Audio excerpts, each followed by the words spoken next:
This week on Cinemaholics, special guest Sam Nolan joins us for a high-flying review of DreamWorks Animation's third How to Train Your Dragon film, The Hidden World. It is weird how these movies aren't really about teaching the audience how to train a dragon.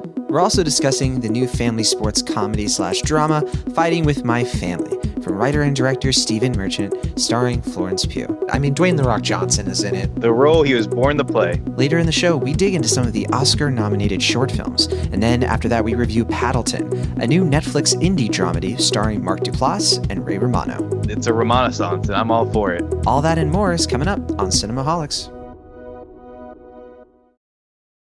Welcome once again to Cinemaholics. He is a pop culture writer for Cinema Blend. He also reviews films for The Playlist, Cunt Film, Hey You Guys, and most recently, the all-new Cinemaholics.com. It is Will Ashton. Hello, John. And I am the author of the novel Killer Joy, a book about Pixar called The Pixar Theory. I write about film for Adam Insider, Relevant Magazine, Young Folks, and also Cinemaholics. I am John Negroni. Our guest this week is a frequent Cinemaholics contributor, and you guessed it, he is now one of our official writers for Cinemaholics. Put your shot glasses together for Sam Nolan. Hello, John. It's an honor to be on Cinemaholics once again. Well, it's an honor for us to have you. Now, you can find more episodes of Cinemaholics on atomtickets.com. You can email us anytime, cinemaholicspodcast@gmail.com.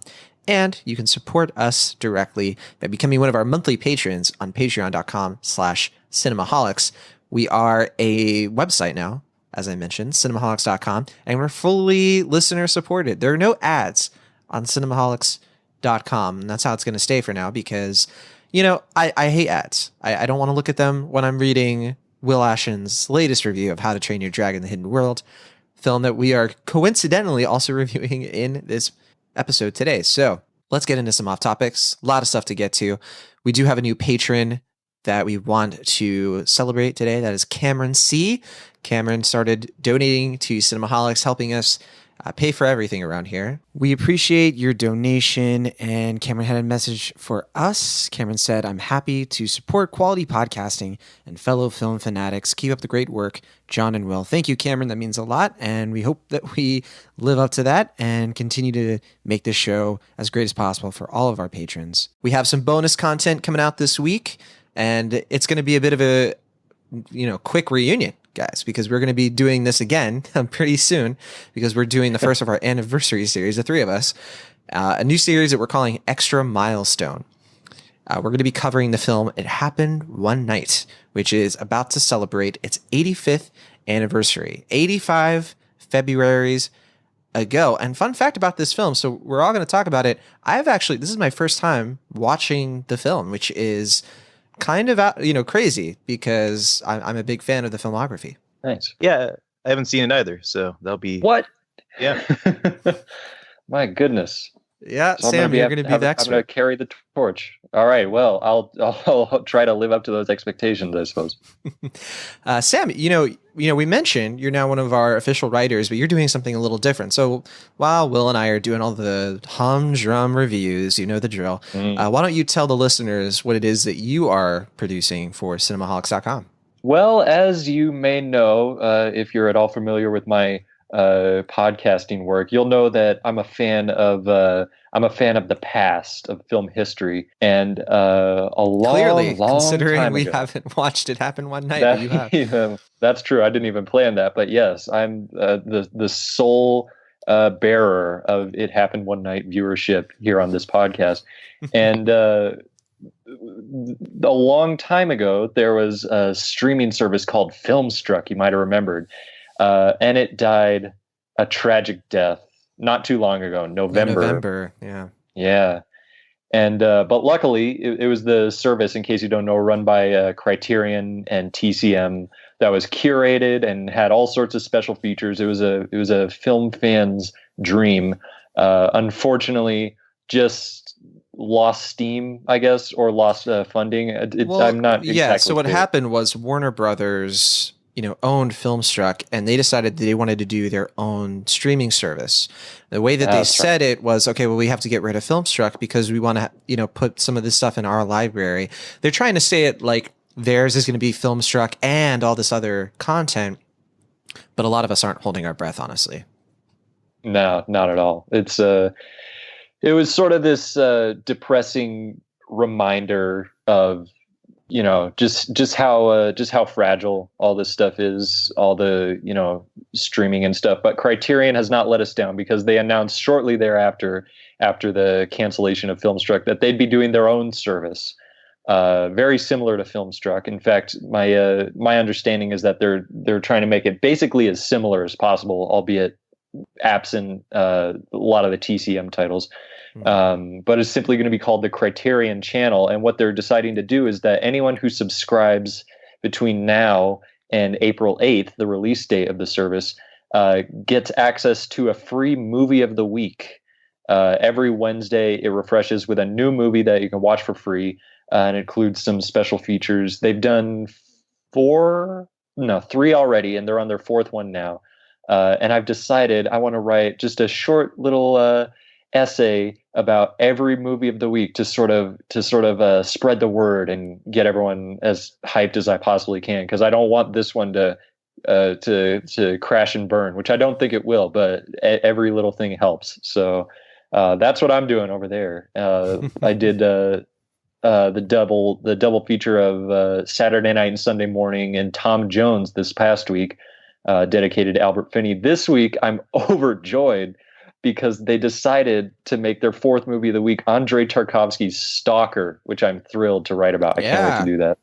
That is a film that I've been told that I need to see for the longest time by a lot of film friends. So I'm excited because I'm a charter member as well, Sam. I signed up for Criterion Channel literally as soon as they announced it. I was very upset about Filmstruck going away. Although there is another service, and I'm curious if you've heard about it, called I think it's called Mubi or something like that. Yes. Which it's kind of, I think it has some TCM titles, but it's like a mix of everything. And it's like every month there are only 30 films, so you're supposed to watch like one a day, and then it refreshes. Right? Yeah. So I've thought about that because that sounds like a great service. And yeah, so if you're listening, Mubi, we'd love to get some sponsorship so that we can check it out, maybe see how it goes. I love it. But all right, your movie of the week column can be found on cinemaholics.com. Just go to the articles tab and it's right there. And your new one, the next one, is coming out later this week. So looking forward to that. But we have a couple of quick things. As soon as I can watch it. Yeah, there's a lot of stuff to watch, a lot of old films to watch, which is always great. And of course, the Oscars are this weekend, so I'm going to be spending a lot of time hanging out on the old live event Twitter sphere, seeing how all that goes. We talked about the Oscars a few weeks ago. I'm kind of just ready to watch them and see what happens. We might have a little bit of Oscar conversation about the winners eventually, but for now, we're just going to focus on some other things. We're going to be reviewing How to Train Your Dragon: The Hidden World, Fighting with My Family, the Oscar shorts, actually, all of them, although I've only seen the live action ones. But Sam, you've seen all of the shorts. Yes. Now, with this whole Cinemaholics website, that means that if you want to read any reviews by Will, myself, and a writer who's going to be, who's joined our team, who's going to be starting up next month, then you can, of course, find our reviews. Our How to Train Your Dragon review came out, I want to say Thursday or Friday. And our Fighting with the Family one came out a few days ago. But we've gotten some comments, some feedback on a few things. Two questions in particular that we want to address. So one of our listeners asked, why did the theme song change? We never mentioned this. The theme song at the beginning of the episode changed, I think, starting with the Fire Festival episode, I want to say. Yeah, I think that's right. It's a good question, Will Ashton. So Will, apparently I changed it, and you don't know why. You don't know why I did it. You might have mentioned it briefly, but I forget why, honestly. It's just like, whatever. It's just another theme song. Yeah, it's all the same. So one of the reasons we did that is because we had we had a theme song that we've been using for a couple of years. We just paid to be able to license it, but we wanted to have one of our own. And so it's been working on that for a while. I'm just like, what kind of theme song do we want to have and stuff? And I do remember I mentioned to you, Will, that I wanted our theme song to kind of have a sample of Brigsby Bear, which was our first Cinemaholics favorite. So if you listen closely to our theme, it's very reminiscent of, I believe it's the song on the soundtrack, Can Anyone Do It? And it kind of has a similar rhythm, similar beat. So we got Stephen Von Haking to do the theme music for us. He did an awesome job. And and then we had another question. Go ahead. I was going to say, I won't say it by name, but there's another famous film podcast that actually samples the How to Train Your Dragon score. Oh, that's right. And their theme song. And I didn't even take that into account until after I was rewatching the How to Train Your Dragon movies this week. And I reached out to John. I was like, I wonder if that's ever going to happen for anybody like who listens to our show and watches Brigsby Bear. Nah, so I'm very curious to see if that's going to happen. I doubt that'll happen, but I hope people watch Brigsby Bear. You know, that part's, yes, you know. So we had another question. Will we ever do a James Cameron episode? Because we talked about Alita last week. And Sam, I think this is more of a question for you because this is something that your former podcast did a lot, where you dived into filmographies and franchises, not on a weekly basis. I think you did it like 2 times a month. You would probably do that. And then you would do more of like a low key episode where you'd be a little bit more specific. But I mean, how about it? do you think that James Cameron, do you think that warrants an entire episode of a podcast? I think so, because the funny thing about James Cameron is that nowadays there's a lot of sort of, I don't want to say controversy, but just sort of negative viewing of James Cameron as sort of like, oh, the guy who's, you know, obsessed with Avatar and refuses to acknowledge reality or something of that nature. And yet James Cameron early career, he's made some of my favorite movies of all time. Like I don't think there's a single one, granted there's a couple I haven't seen, but there isn't a single one of his movies that I dislike. So it would certainly be very interesting to see sort of the path that he's gone on and what's led him to this point. I feel like whether or not all of this backlash is warranted remains to be seen until one of these Avatar sequels finally comes out. Who knows when that's going to be. But yeah, that would certainly be an interesting episode. It finally forced me to watch True Lies, which I'm always being bothered about. But what about Piranha 2, The Spawning? I've never seen Piranha 2, nor have I seen Xenogenesis. So those are the 3 blind spots. I've seen everything else. So I love the Terminator, love Terminator 2. I love Aliens. I like Titanic. I'll say it. It's a good movie. I don't understand the hate for it.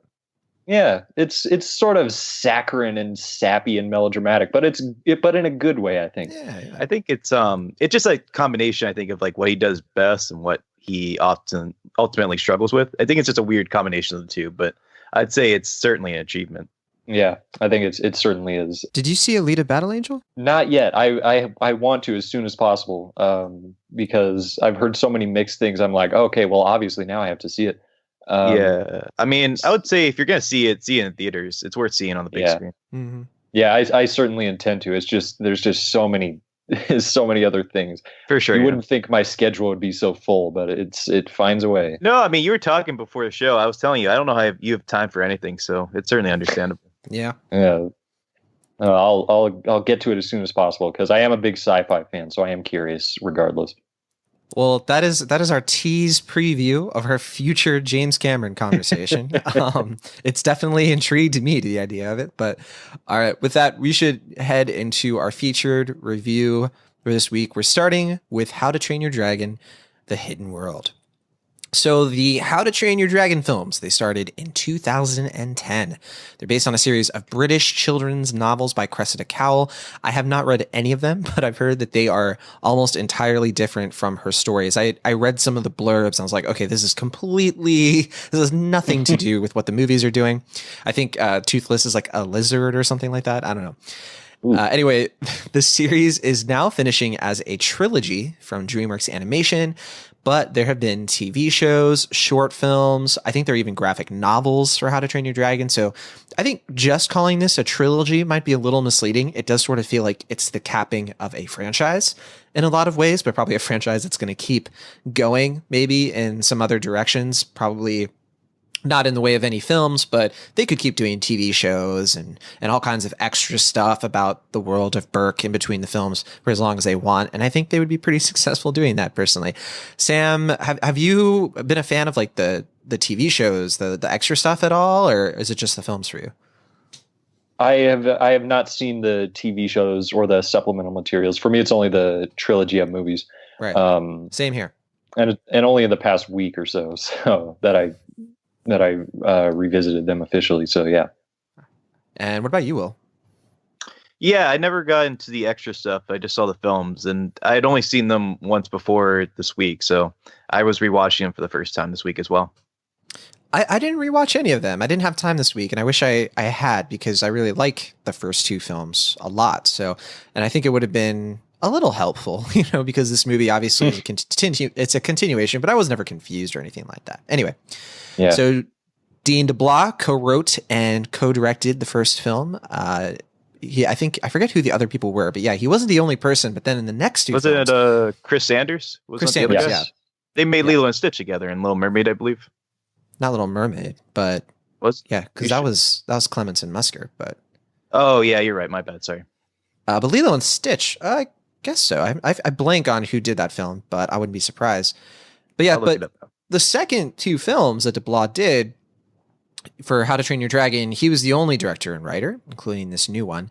And so The Hidden World, it's been out in a few countries for a little while already, and we were talking about this before the show that a lot of you listening may have seen this movie weeks ago, maybe a month ago.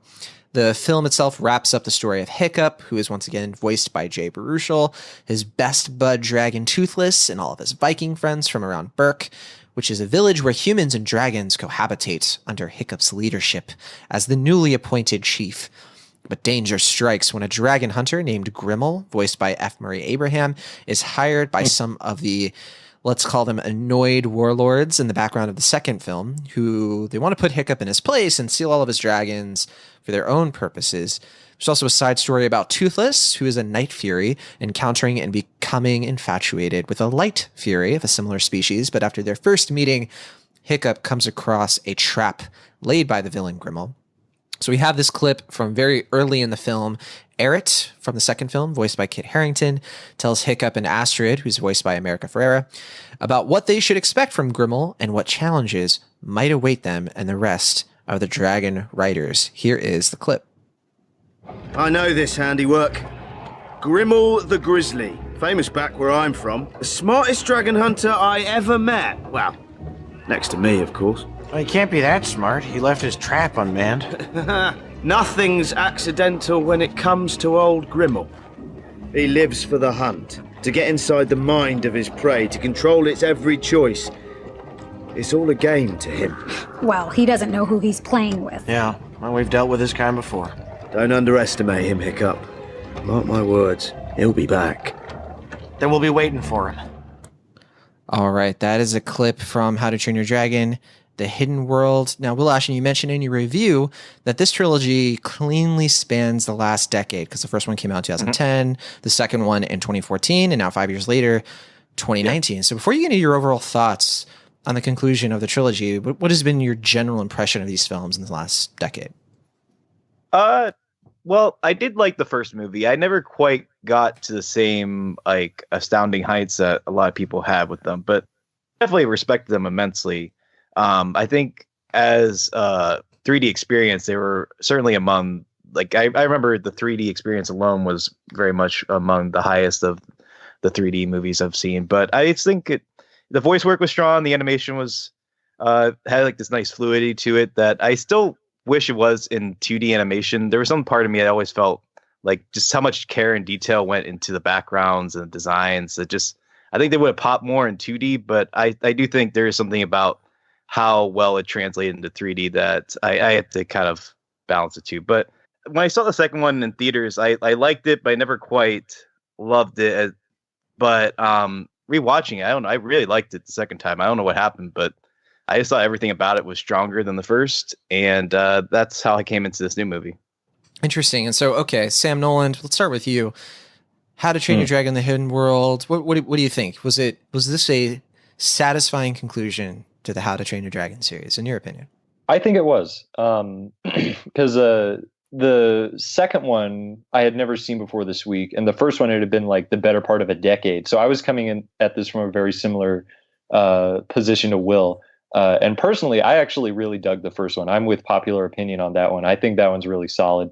And I think the second one, I guess Will and I are a generational tale, because I liked it but never loved it. So who knows? I'm sure that I'll come around on the second time. But watching this third one, I was like, you know what, this is a pretty damn good trilogy. I got to admit, I think it really DreamWorks is kind of hit or miss for me, but I think there's something about just the emotion put into this, specifically in the relationship between Hiccup and Toothless, obviously, that really makes it stand out and makes it not feel cynical in any way. And it's funny that you mentioned the book series, because I had no idea it was a book series until one of my friends informed me of that, and I was like, yeah, it is weird how these movies aren't really about teaching the audience how to train a dragon. So I guess it makes sense.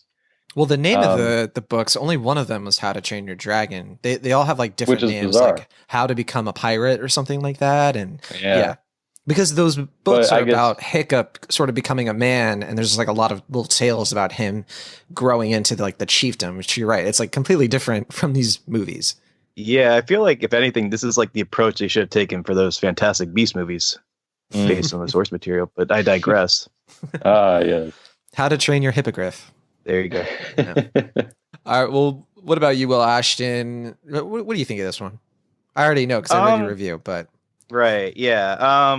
Yeah. I don't know. I really am glad that people are digging this movie as much as they are, and I'm glad that a lot of fans are considering it such a satisfying conclusion to this trilogy. But for me, it left me a little wanting, and I'm not quite sure exactly why, even though I wrote nearly 2,000 words trying to figure it out. I think it's just because I like the ending of it a lot. Like, I think the ending is really what captivated me and made me realize, like, oh, this is such, like, that last scene felt so fitting for a finale of the film that I'm willing to overlook what I consider a lot of the flaws of the film. But the lead up to it just felt weirdly underwhelming in a way that I was not anticipating. And I think it's because, is his name Dean DeBlas, the director? Dean DeBlas, yeah. Dean DeBlas. And I looked it up. He did do Lilo and Stitch. Okay. That was his, so yeah. It felt like he was kind of at odds with respecting the simplicity and the kind of eloquent charm of the first movie while matching up with the kind of epicness and grandiose tone that he had with that second film.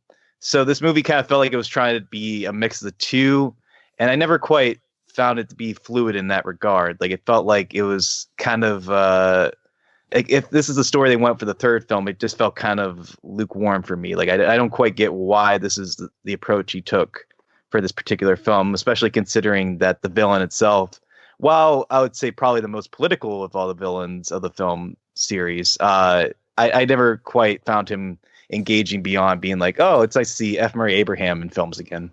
I always like seeing or hearing at least F. Murray Abraham. But yeah, I don't know. I still think what works in the series works. Like, the character design for the dragons and the Vikings is always great. I just love how massive those Vikings are. They're just huge. I think everything about the world building is nice. I think the emotion is there, but for me, just something felt lacking, and I guess we'll have to figure that out as we keep talking. Well, for me, I probably had the lowest expectations. For months, I have been watching these trailers, and I've been having the same thought that you have, Willa, where I'm like, this is how you finish it? Like, I never thought the idea of this, like, romantic subplot, to me, Grimmel just looked like Drago again. There was nothing about it where I was like, this doesn't feel like the right story. I don't understand. And maybe that helped me out, because watching this film, I was one of the fully satisfied. I think that this film does balance those two things really well, at least for me. I think that it had some epic stuff to it, but I liked that it didn't try to sort of recapture the big mayhem set pieces of the second film, because that was one of my criticisms of that one. I thought that it was a little bit too heavy-handed, a little bit too. I didn't like the conclusion of that film. I didn't like how the alpha stuff was. They felt like weird rules to me. The things I liked about that film were when it like really zeroed in on the relationship between Hiccup and his parents. And I like how they continued that into this third one by sort of dealing with Hiccup, trying to be a leader. This movie kind of reminded me of Black Panther, where, okay, he's the king, and how is he going to be king? How is he going to grow into that role? How is he going to make decisions And I thought that there was just a really coherent story thread here for Hiccup learning to let go, say goodbye to things, make hard decisions, rely on Astrid, and, rely on this like future, and sort of like leaving past things behind because that's what's best, for everyone involved. And to me, that's why the ending really works, because the ending I thought was page perfect in terms of wrapping up the story's emotional beats from the first one. Because, the theme here is that Hiccup kind of feels a little helpless without Toothless. And, there is sort of that tug and pull between maybe he's not ready for marriage. That's a big thread here, is like he and Astrid, are getting to that point where, he's going to have to tie the knot. Right. And it's something where how is he going to feel like he's good enough? How is he going to feel like he's good enough to be chief, to marry the girl of his dreams, when at the same time, he's so caught up in, the dragons and protecting them, and, and Toothless sort of fighting his battles. And that just really resonated with me. That sort of coming of age tale that sort of has spanned these 3 movies. And yeah, I don't really understand why it didn't work for you, Will, but I'll keep hearing you out. For me, this one worked about as well as it could have. I didn't say it didn't work. I just don't think it worked as well as I would have hoped. But okay. Anyway, yeah, sorry.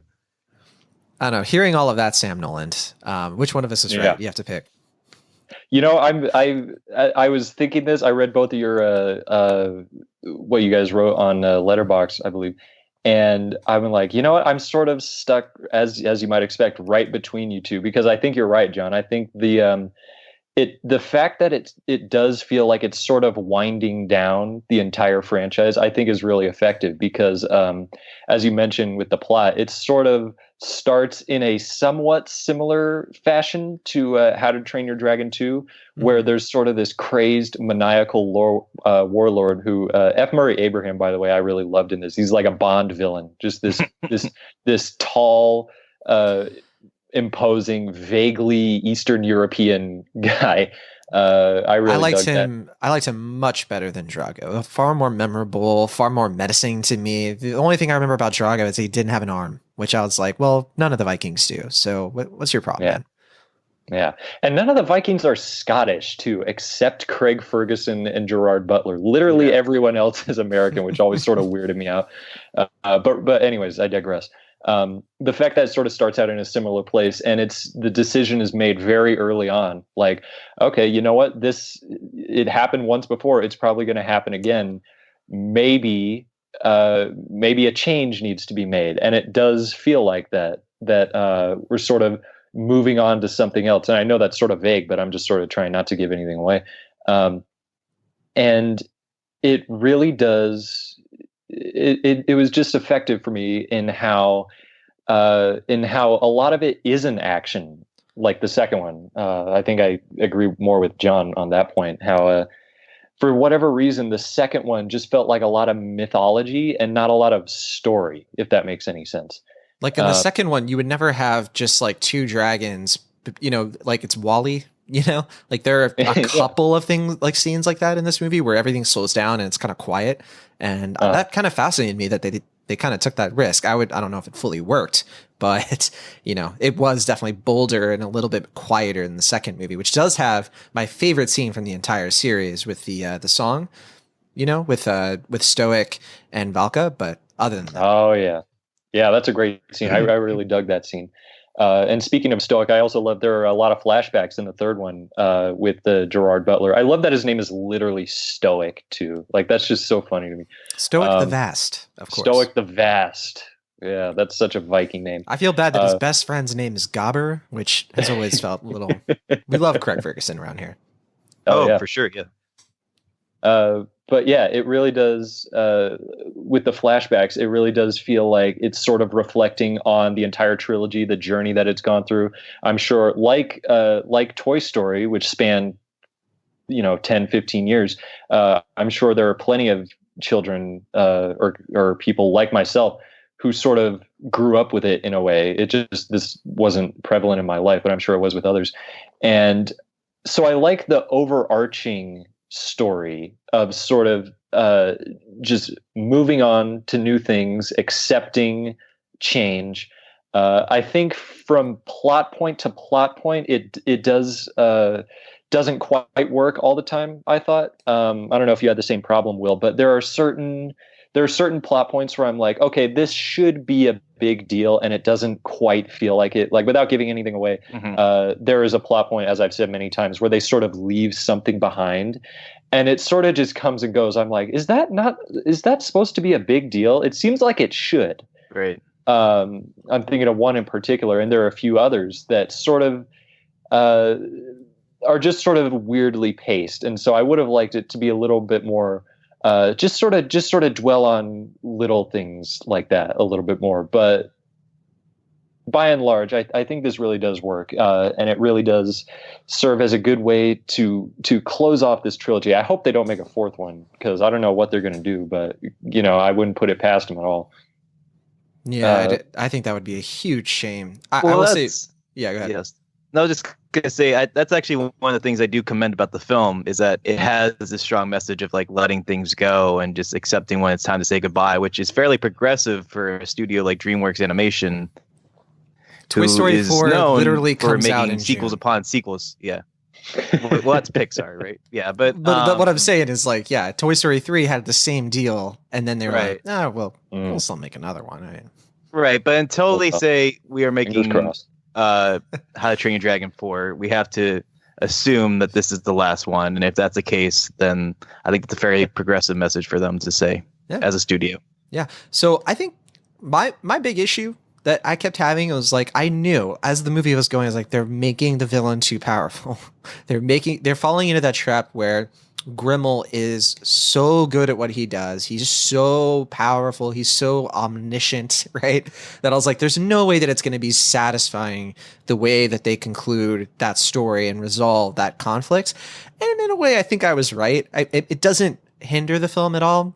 But it is like, I did fall into this thing. It was like, I'd rather the villain be too menacing and then it's not as satisfying the way he wraps up than have a really boring villain all the way through, to be kind of honest. So that was kind of a thing that I sort of compromised on with this film. I don't think that it, I don't know how I really compare it to the first two films, because I just feel like it really kind of weaves in to the first two. And I think it's better at a couple of things, a little weaker in some. But yeah, I guess there was nothing in this where I felt like anything was all that weak. Maybe some of the comedic timing was a little off for some of the jokes. The jokes are so bad in this film. I have to say that. It's the comedy in the series has been fairly bad in general. And I do plot, again, talking about DreamWorks Animation, I am glad that they're not relying on pop culture gags as they normally do. Mm-hmm. I do like that they are kind of progressing or trying to do stuff that's more ingrained. But I think back to like the Kung Fu Panda films, which are funny and they don't have to rely on pop culture gags. They're just funny movies. And so for me, like, the comedy always felt forced in these films. I think it was a little better in the second one, which I think is another reason why that one's probably my favorite now. But I think in this movie especially, like, the comedy very much felt at odds with every dramatic moment that they tried to push in here, except for the scene where Hiccup tried to woo the Light Rider or Light Fury or whatever. Yeah, which is like the one scene I actually remember like chuckling at. So I'll give it credit for that. I really thought Kristen Wiig's character was funny throughout all three of them. I don't know why. There's something about is it Rough Nut or Tough Nut? I forget which one she is. I think she's Tough Nut, right? Yeah. Yes, they're twins, so I can't remember. Yeah, it's something. Yeah, like that. I know. It's low hanging fruit, but I really it tickled my funny bone. So are you talking about that one scene in particular in the jail cell? That one, just for entire character. Well, they kind of gave all of the side characters a little bit more of subplots this time around, which I thought was a bit hit or miss. But I do appreciate that they brought in all of the voice actors except for T.J. Miller, which was appreciated. And oh, really? Yeah, that wasn't him. Oh, you couldn't tell? I couldn't. No, I don't know. I don't know his voice very well. Which the funny thing about that is they gave Rough Nut so many lines. Right, so it's like really you can't really avoid, But I didn't care because I didn't want to hear T.J. Miller's voice, to be honest. It was just weird because like there were like select moments, like kind of towards the beginning and stuff, where it was like, okay, like it kind of sounds like him. But then like that one scene where it's like him and Hiccup talking, it's like, yeah, this is clearly a different person. Yeah. Like, why did you could have just made this like any of the other characters? Like, why did you make it him? What's the other one's name? Snotlout. I mean, I think putting him in a love triangle with Hiccup's mom and Eric was a bold choice. Yeah. That was probably the film's weirdest shining star, but I don't know. Yeah, that was weird. But I think the only one of these, the only one of those student characters I like is the McLovin one. So I wish it was just him. I gotta say, fish legs. Yeah, Fish that one. legs, yeah.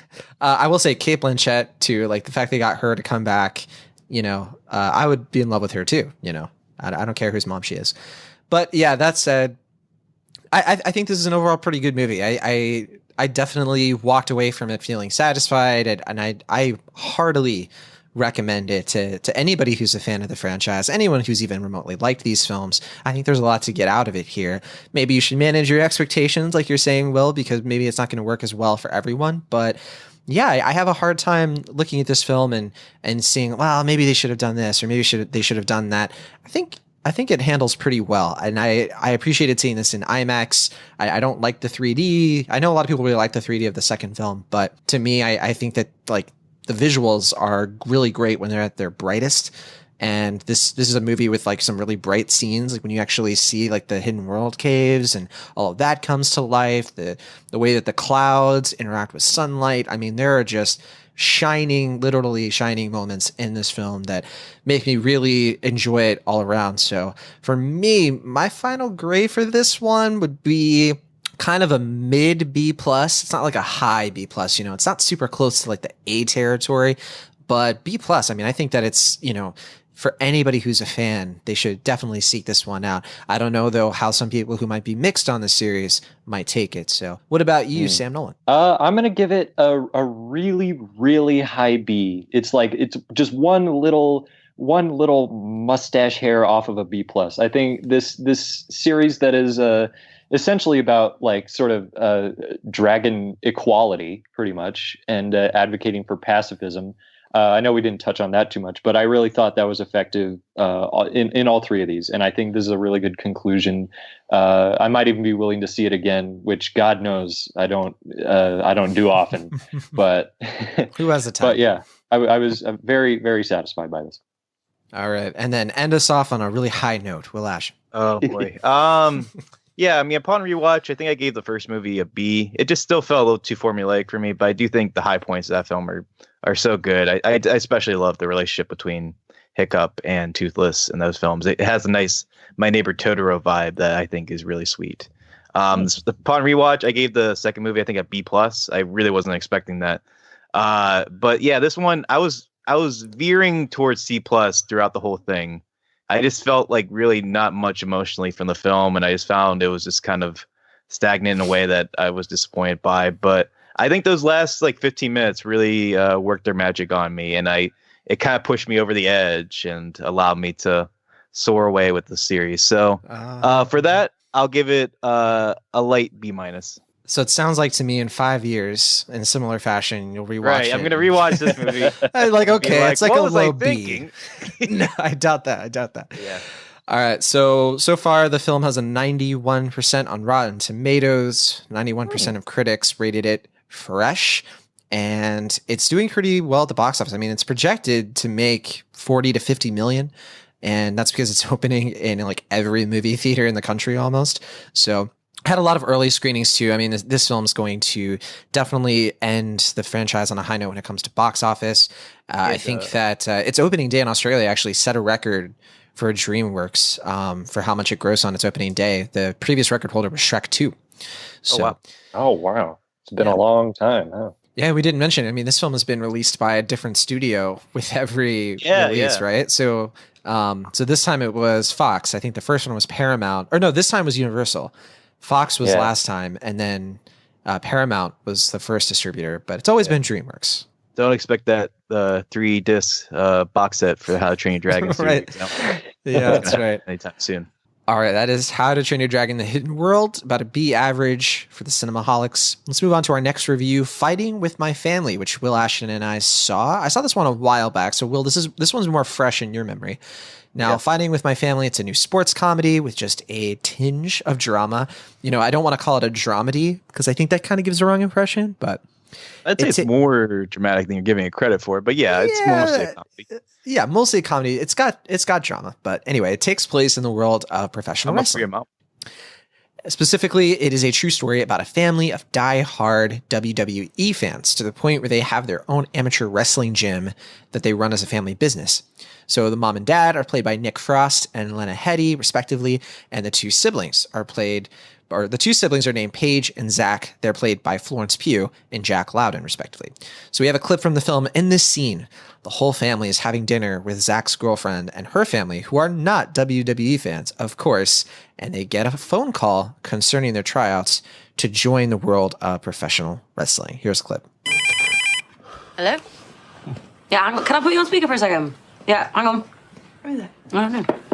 Go ahead. Am I speaking to Zach and Brittany? Yeah. My name is Hutch Morgan. I'm calling from WWE. We were very impressed by your tape. In April, we're bringing SmackDown to the O2 in London, and we'd like both of you to come down and try out for us. Hello? They'd be very happy to accept. Good. And we already have a Brittany, so just think of an alternative name. Yeah, sure. Okay. Thank you so much. Thank you very much, sir.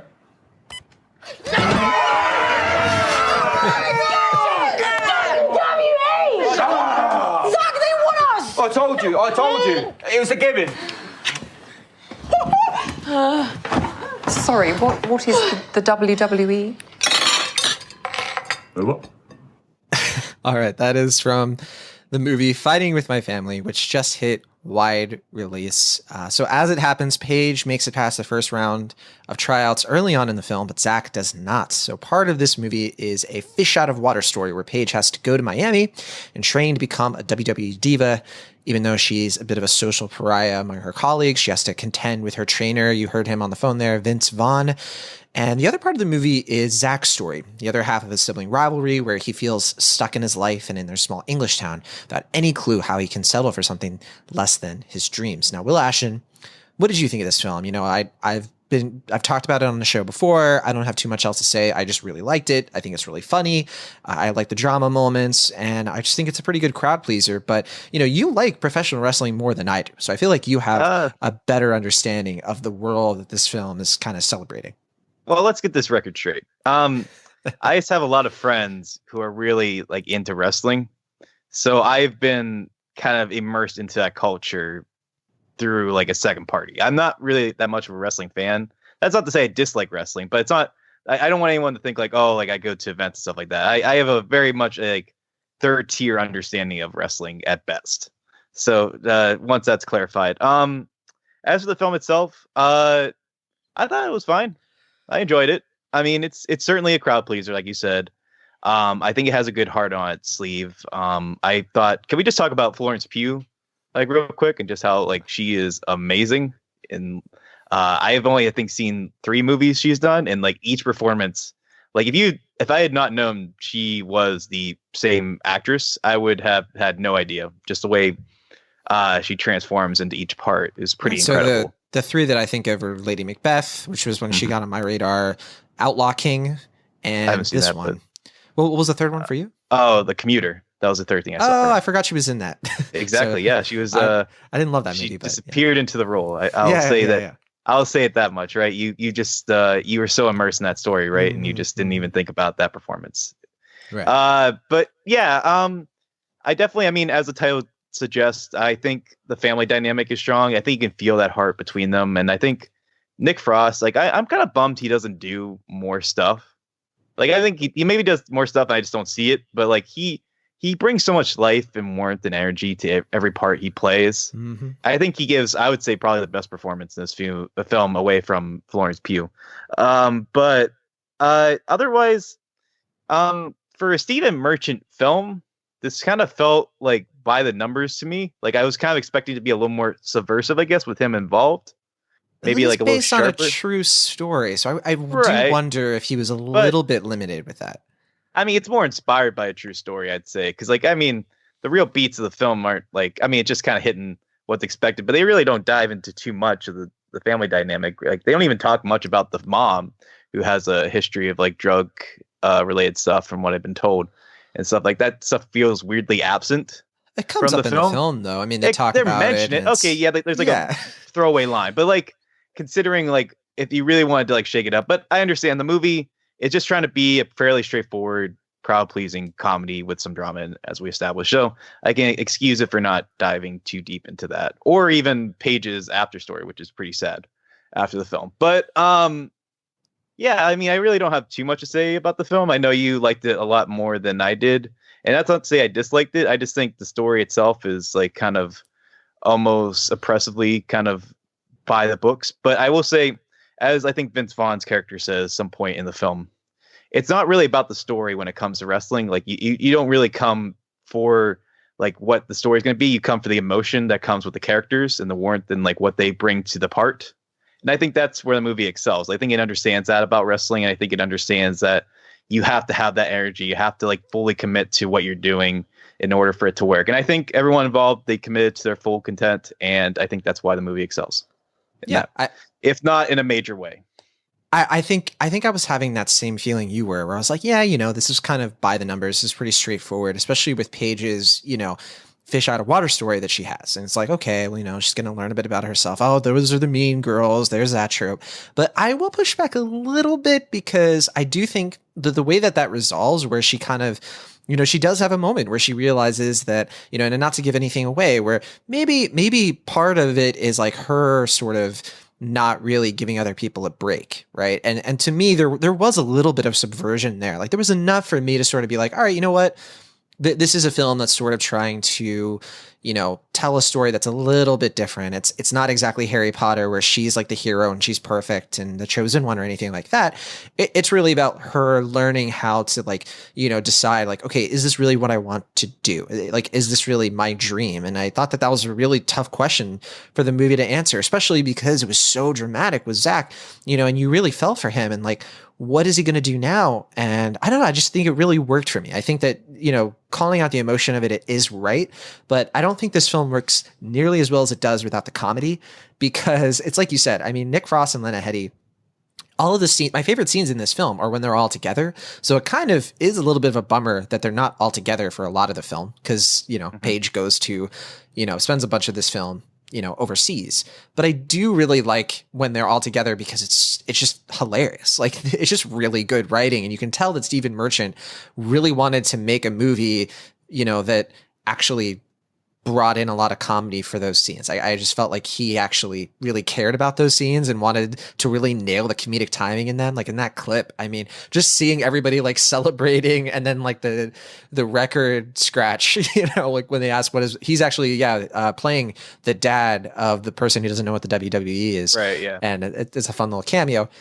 I don't know. I think that you're right. The film has its heart on its sleeve. And I think that if you give it a chance, if you actually go check it out and you go into it sort of expecting like this kind of just, feel good, kind of based on a true story, definitely loosely based, but something that might remind you like why you enjoy sports movies. I think that it's a better one that we've gotten in terms of like sports comedies. We don't get them super often. And I think this is one of the better ones. Yeah, right. I think that this one is just one of those like breezy, check it out. You're probably going to love it. I mean, Dwayne "The Rock" Johnson is in it. How offensive can it be? The role he was born to play. There you go. I was waiting for you to say that. So yeah, I'm pretty high up on this one. I gave it a very, very high B, teetering on a B+. What about you? Yeah, I mean, like I say, I think it's worth checking out, but I don't think it's like a must see. I think it's like the best rental you could get at Blockbuster in 2005. Like I think that's praise. Where I see it. Yeah. So I think if you check it out, like I don't think you need to go out your way to see it, but if you do see it, I think you'll enjoy it fine. So I give it a B-. Okay, Sam Noland, you have been silent for too long. Yeah. You did something that Will and I weren't able to do. You watched every Oscar short. Every short film that was nominated in the different categories, the documentary short films, the live action narrative short films, and the animated short films. Now, I saw all the live action ones, and I saw a few of the animated ones, but I did not see any of the documentary ones. But you saw all of them. So real quick, I will say, all I want to say to listeners about these shorts is skip the live action ones. They are terrible. Like that was one of the worst. Sad? They're both. Like it's not that they're bad filmmaking. They are just oppressively sad in a way that just to me, it like betrays why we should see movies, I guess. Like there's no point to it. It's like, it's just pointlessly mean spirited and like just tragic and just playing with emotions in ways that I'm like, we don't need as a society, in my opinion. But what did you think, Sam? Did you love it? Well, so if we're talking about the live action ones first, my research has taught me that the Oscar nominated live action shorts in recent memory, anyways, are notorious for highlighting children in peril. And by God, do they live up to the moniker with this one? There's only like one where that's not the case, and it's the only one that I tolerate. Where it has nothing to do with it. Yeah. I actually, there were only two that I disliked. So I didn't dislike them all, but I think you certainly have a point that maybe this isn't like what we should be striving for in our entertainment. So I guess should I just talk about them like individually? Please do. Okay, so I guess the way it works is that with these Oscar shorts, every year. Theaters around the country sort of package all of the shorts nominated for a specific category into one program and show all 5 of them in rapid succession in theaters. And as a result, a lot of these movies that aren't meant to be like marathoned sort of can like add up over the course of the program. And I think usually they show them alphabetically, at least that as far as I could tell. So if we're talking about the live action shorts, the first one alphabetically is a short called Detainment, which tells the true story. That's not the case, because that's not the order that I saw them in. First one I saw was Madre. Oh, really? Did they show them in a different order then? They did. Detainment for me was number 3 or 4. So how about that? Oh, no kidding. Jeez. So they saved it for last. Okay. Well, no, the last one was for me was Skin. Jeez. Oh, golly. Jeez. That's yeah. Okay. So I guess, and there's 15 of these, so I'll try to be as concise as I can. So Detainment tells the true story. Happened in Ireland, the early 1990s. 2 young children who are like, 11 years old, maybe 12. Yeah. Who are, and trigger warning, I guess, who are convicted of kidnapping and murdering a 2-year-old child. And it intercuts between these like interrogation scenes that are based on actual tapes collected from the event, and intercuts with that between a restaging of sort of the lead up to the killing itself and the kidnap and everything. And watching these events, like it's structured in a way that it sort of slowly reveals the events in what I can only assume is supposed to be some sort of dramatic, like, oh, I see what's going on here. Each one just more brutal than the last. And by the time it ends, the credits started rolling. I was like, that's it? Like they put us through all of this for nothing. There's no takeaway. There's no real point that I could figure out. And I've been racking my brain trying to figure out. There's no real point to this particular short except shock value. And they just want you to wallow in it. Yeah. Yeah. It is unwatchably, unnecessarily, unrepentantly horrific. And it only serves to like depress and torment the viewer. There are ways to do that. You can do that in like a Lars von Trier way, where it's sort of that's sort of the idea, is that compassion is like poison or something, and that Machiavellian way of thinking only for yourself and recognizing just having no illusions about the evil in the world.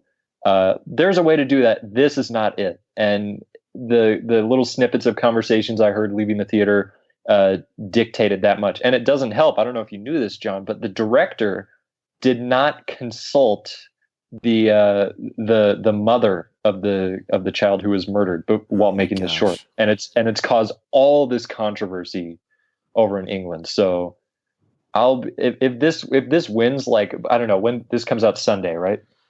Yeah.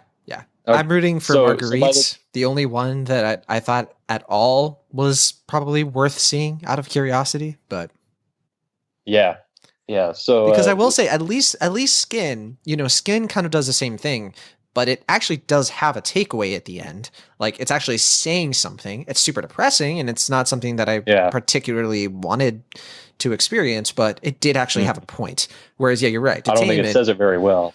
Yeah, I would agree with that too. But yeah, I think that Detainment doesn't have a point, except for, like, I think I don't use this super often. I think it gets overused, but yeah, it's tragedy porn. That's what it is.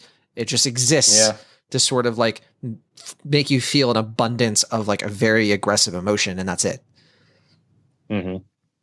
Yeah, it's an exercise in just negative vitriol, and it's miserable, and it's just I think, like, not to give anything away, I think it's the worst of all these shorts.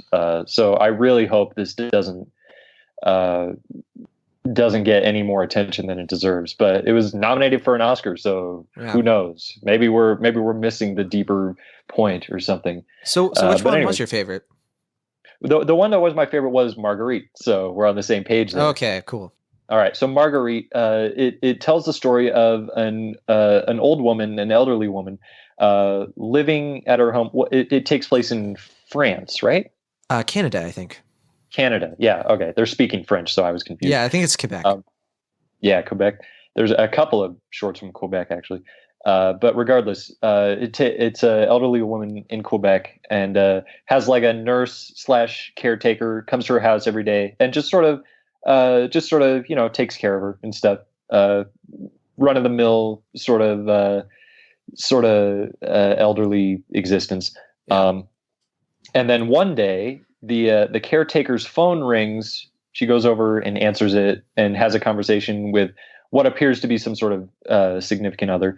And the old woman is like, "Oh, so who is that? Your boyfriend?" And then the old woman or the caretaker says, "Well, my girlfriend." Yes. And you're like, "Oh, here we go. I see what's happening here." And you think it's going in a completely different direction. The direction I thought it was going in was going to be in the depressing route, where the old woman's just completely intolerant. Which I didn't actually. I kind of saw what this short was doing, which is actually probably why, even though it's my favorite, that's not saying too much. Like, I kind of was like, oh, okay. And I liked when it was being a little bit subtler about what it was saying with the old woman, but then she says everything at the very end that she's feeling. And I was like, wait a minute, this has been an entire short where you're not good at saying what you're feeling. And all of a sudden she's like, poem saying. So I think it's kind of a weak short among way weaker shorts, personally. Yeah, that's not a bad way to put it. I do think it's a little clunky, but I do think that this one is effective. I think it's just sort of really quiet and poetic in a way that I think a short can really sustain over that, like a feature length movie couldn't quite do to the same effect. Although I'm sure there are examples, but this one I had a good time with this one. I think it's interesting. Some of the other ones. What do you think of? What do you think of Fauve or Fauve, however you say that? That was the second one. So I was a little bit like watching that. I still wasn't super depressed, but I was a little bit like, man, like, what's the point of this? This one is about like a couple of kids who are like goofing around, and something really bad happens to one of them because of the other. And you're just like, okay, well, let's see what happens. The end, that kind of thing. Yeah. Where it feels like the beginning of a film, not a short film. Mm-hmm. Like the real movie is what happens next. I think that's the compromise with shorts, is that because it's not, feature length, it's not taking place over a huge span of time. They can't necessarily have 3 acts. So a lot of them are very simply just set up and payoff.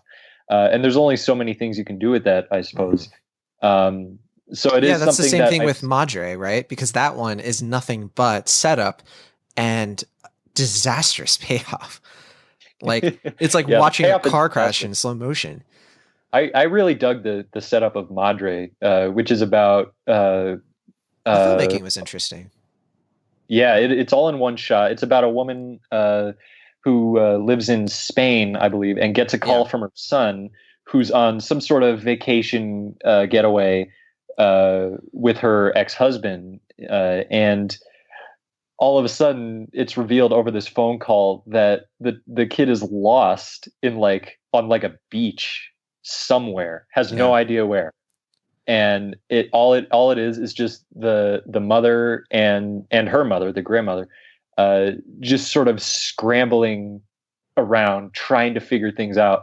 It ends insanely anticlimactically, but as an exercise in sort of building tension from one location where, for all intents and purposes, the excitement is not happening, I thought this was really effective. So if only it came to any sort of definitive conclusion. Right. And it had a really weird like credits song, which didn't help at all. I'm like, what was this even supposed to do? Yeah. So I'm a little torn on this one, but I am willing to come down on that one and say that I did like it. What do you think of Skin, John? It's pretty bad. It's pretty bad. Yeah, it's pretty bad. It's annoyingly bad. So you basically follow the lives of these so they're like a neo-Nazi family, and you're watching the dad and the mom sort of like raising this kid in this culture of neo-Nazis, and like they go around like shooting, fully automatic rifles, and they just live a very dangerous lifestyle. And something happens to the dad because he has a run-in where he just like out of nowhere decides that he's going to beat up this African-American man, basically for no reason, because he was just like at the grocery store. And from there it becomes a film that's just like, it does something with like blackface that you cannot unsee, that I think was just, again, oppressively hostile, I guess. And there is a way to do this short, but I think you said it right, where it's like, it's the way that they do it, and that I just don't see it. I don't see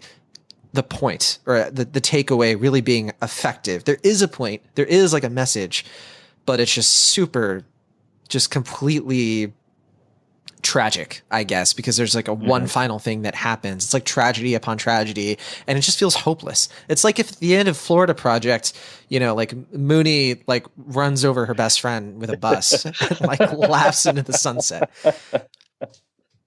You're not wrong about that. That's it is just sort of building upon its own bleakness throughout the entire runtime, and the only conclusion it comes to happens seconds before the credits run. There's no time for reflection, and it really, and you said it was the last one. I think it's the last one alphabetically too, so it's the last one I saw too.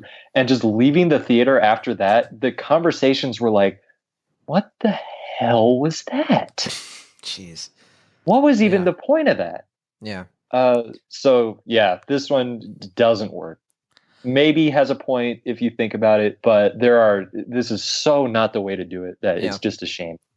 Should we move on to the documentaries now?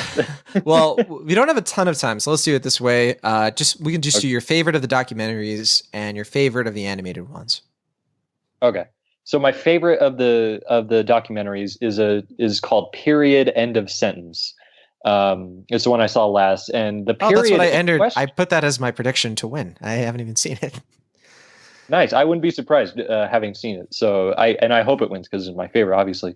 So the period in question, as you may have guessed, is menstruation, and it's about how in India there is a huge stigma around it. Like, it opens with interview footage where they're asking just locals who happen to be wandering around what they know about menstruation, and some of them say like, oh yeah, it's like a thing, it's a disease that mostly affects women or something, or it's something that God does to intervene. Yeah, there's a lot of misinformation going around, and it's not just in India, obviously, but yeah, there's sex ed controversy all over the world, and it's about this group of women who, thanks to the invention of these sanitary pads that they can mass produce relatively cheaply, they're on a mission to raise this sort of widespread awareness by just trying to sell them to marketplaces and just spreading the word in general. And they're not entrepreneurs. That's the thing. They have families and jobs, and they're also trying to sort of do what they can to fix this issue that affects them all around. And it becomes this rousing, infectious, inspirational, like feminist microcosm of how there's a problem and they're just taking it into their own hands. And it doesn't even like, I don't know, it's hard to like spoil the ending or whatever, but it doesn't end in like a huge earth-shattering success, but it doesn't even matter because it's thrilling to see them take a means of oppression and sort of weave it into their own way of fighting back. And they're saying, let's do something because nobody else will. And I think it really serves the purpose of a documentary the best, which is to inform and to educate and not so much to entertain. But this one does all three. And I think it's really, it does the best thing that a documentary can. It inspires the viewer to like spread the word, or like volunteer for a cause that it's choosing to highlight, or even just donate to a cause. And indeed, there is a website. It's called padproject.org, where you can just donate to this cause. So I really, really dug that one. And it was the last one. So it ended on a high note because the rest are depressing. It is the end of sentence, right? It really is. End of the program too. And do you mind if I talk about my least favorite documentary real quick? Yeah. Okay. So this is the one that I can say that I really didn't care for. It's called A Night at the Garden. It's about 10 minutes long. It's the shortest of all of them. And what it is, it's completely constructed of archive footage that was recently found. I don't know exactly when, but not long ago, of a Nazi rally that took place in 1939 in Madison Square Garden. I've heard about this one, yeah. They packed the house completely. I don't know the exact number. It's something like 20,000 Americans attended that under the guise of, I believe it was advertised as like a pro-American rally or something to that effect. And America First, maybe?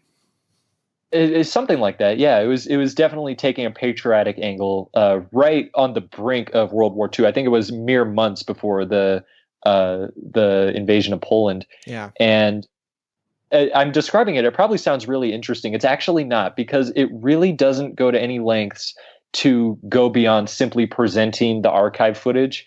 And I think it's a very interesting historical footnote with numerous interpretations. And obviously the intent, seeing as how it's released now, is to sort of draw a parallel between that, how this was allowed to happen back in 1939 and what's going on now. Obviously, I'm sure I don't need to elaborate on that.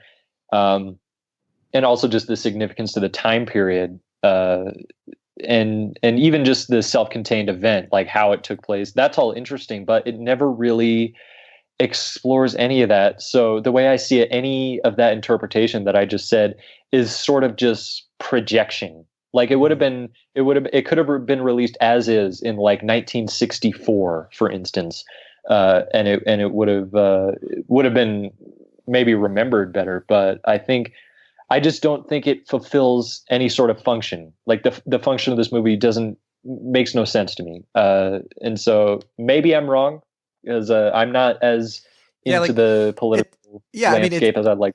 But yeah, it sounds like it'd be more, effective as like a now this video, right, on Twitter, where it's just sort of like, did you know? It doesn't really sound like a documentary or anything like that. So I can see where your criticism is coming from. Yeah.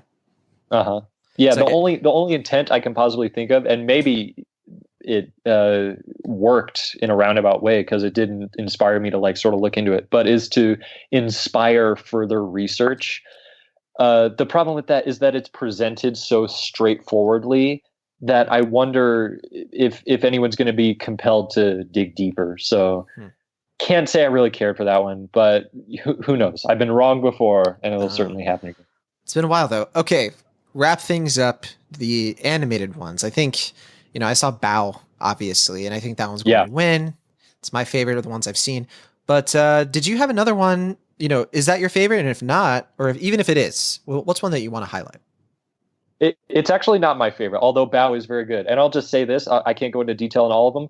All 5 of the animated shorts are good. If you're going to see any of these programs, I would recommend the animated ones. And it's going to be playing for like the next week or so. So these are still playing in theaters. For the next couple of days. So the clock is ticking, but not as fast as you might think. But the one that was my favorite, I'm sort of torn between two. One Small Step and Weekends. Suffice to say that I recommend them both. But I think the one I want to focus on is Weekends, which is very interesting for a number of reasons. For one thing, the animation style is was very striking to me. It's very abstract, very kind of surreal at times, and I really love when animation goes to that territory. It sort of fulfills the potential of animation, where you can literally do anything. It tells the story of a young boy who's not like less than 10 years old, not very old, whose parents are divorced. And as the title might imply, the weekends, as is sort of commonly perceived, is the time with dad.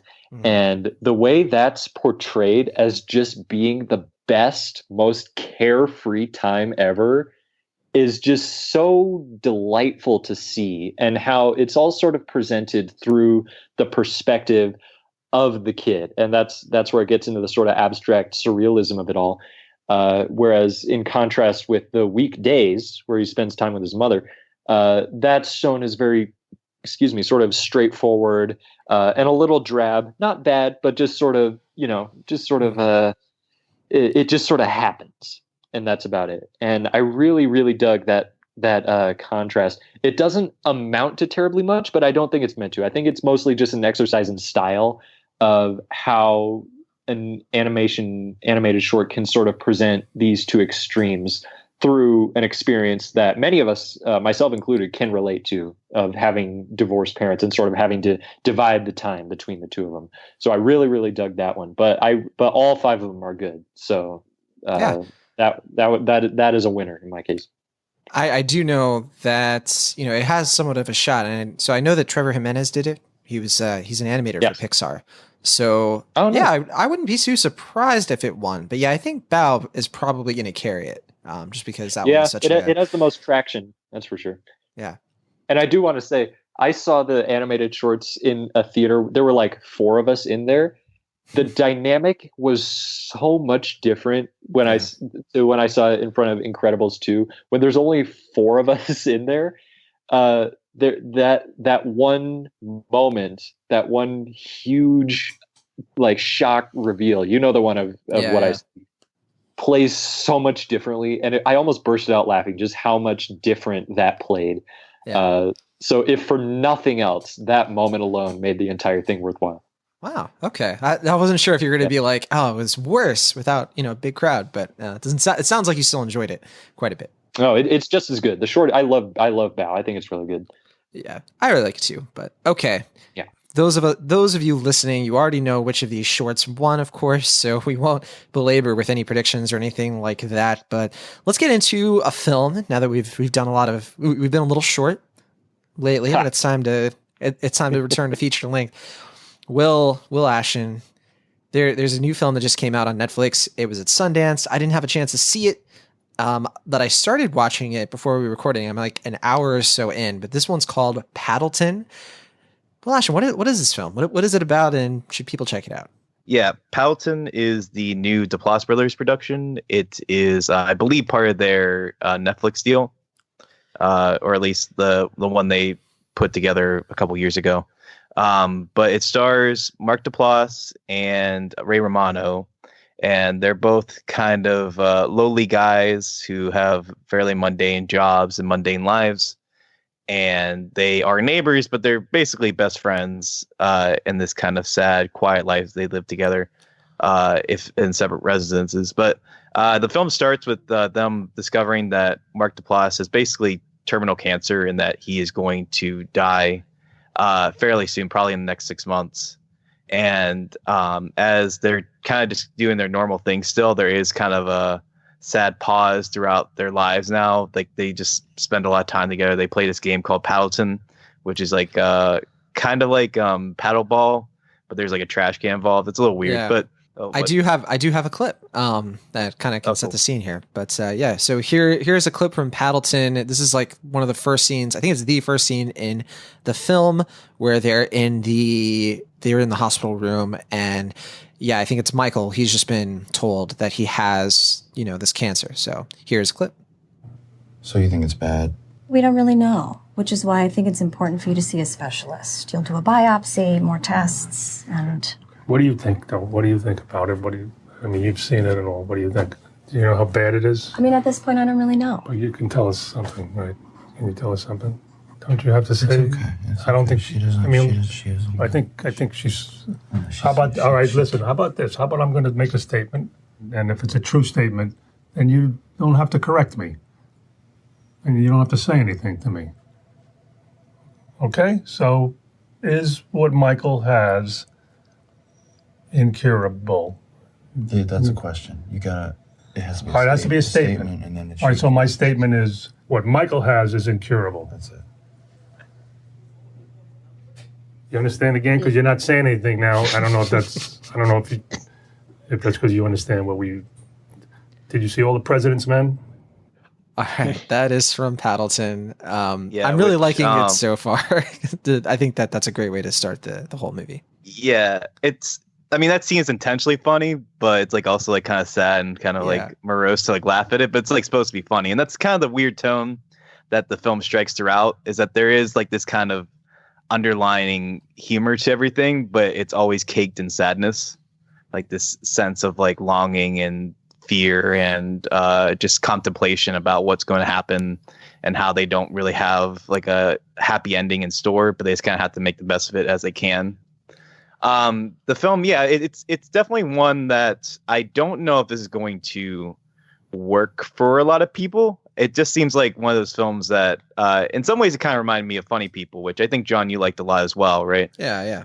Yeah, and I know that film kind of got like, I guess, kind of mixed response from people because like they saw like Adam Sandler and like Seth Rogen in this like film, and it's like, oh, like what is this going to be about? Like what shenanigans are they going to get into? And it's like Adam Sandler's dying of cancer, and and that's kind of like things like Ray Romano's in this. What's he going to be up to? And it's like he's helping his best friend. I guess I should explain what the rest of the plot is. So essentially, Mark Duplass knows that he is going to die fairly soon, that there's like no real like cure he can have, and that instead of prolonging the inevitable, he's just going to essentially have like assisted suicide.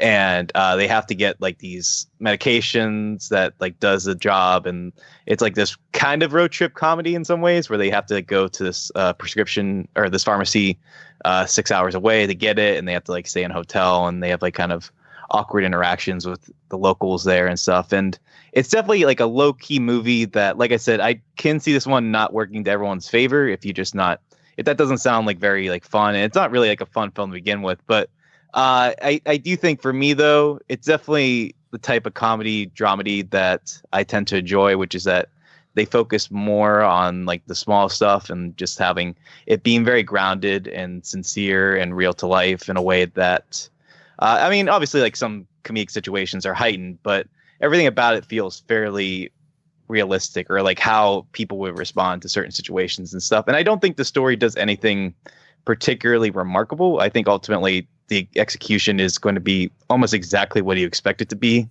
from scene one. But I think that's kind of the point. Like, it's not really about what's going to happen. It's more about like kind of making it count.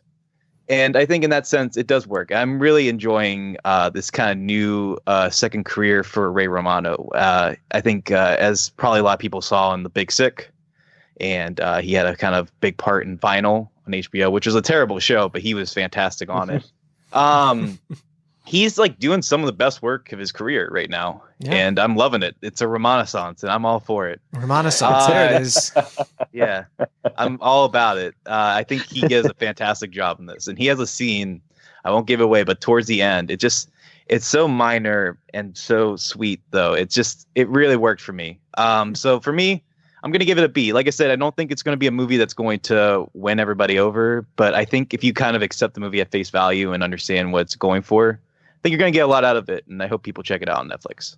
Yeah, I'm going to finish it soon after we finish this show, and I think the critics are right there with you. I'm liking it so far as well. I think it is the kind of, Sundance indie movie that's very much in my favor. Like, this is the kind of film, like when I was, right out of college, one of the ways that I caught up on a lot of like the early 2010s indie films was through Netflix, I had just started watching Netflix a lot more often, and, daily I would be watching movies just like Paddleton that are very low notes. They just have sort of this indie feel to them where you can just sort of take them in.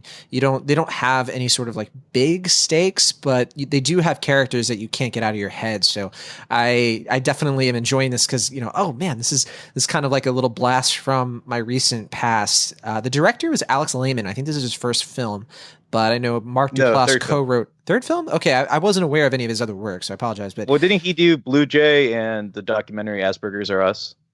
No, Two films that have been on my radar for a long time. Are they feature length though? Yeah. Blue Jay is a feature length film. That was with Emily Moss. Okay, I haven't seen it. I think that's the first Duplass film under their Netflix deal. Okay, it came out in 2016. Yeah. Then we'll assume this is his third film.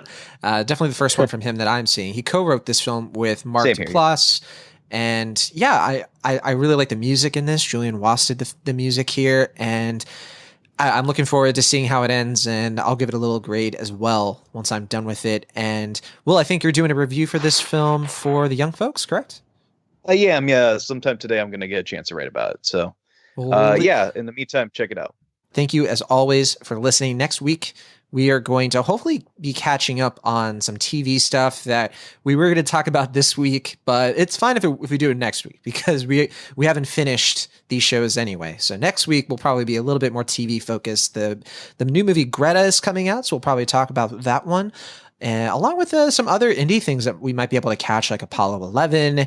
If we're able to see that, and maybe some others. No false promises. But for now, thank you, Sam Nolan, for joining us on this week's episode. Always great to have you.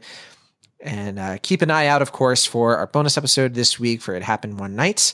And if you like our show, don't forget to leave us a review on Apple Podcasts and anywhere else where podcasts allow you to actually review things. Not all of them do. And you can always go to cinemaholics.com to find everything that we're up to. Our social media links are in the show notes. And again, you can email us, cinemaholicspodcast@gmail.com, if you have any questions or feedback you'd like to give the show. From the Internet California, I am John Negroni. From the Internet Pennsylvania, I'm Lash. And from the Internet Colorado, I'm Sam Nolan. See you next time.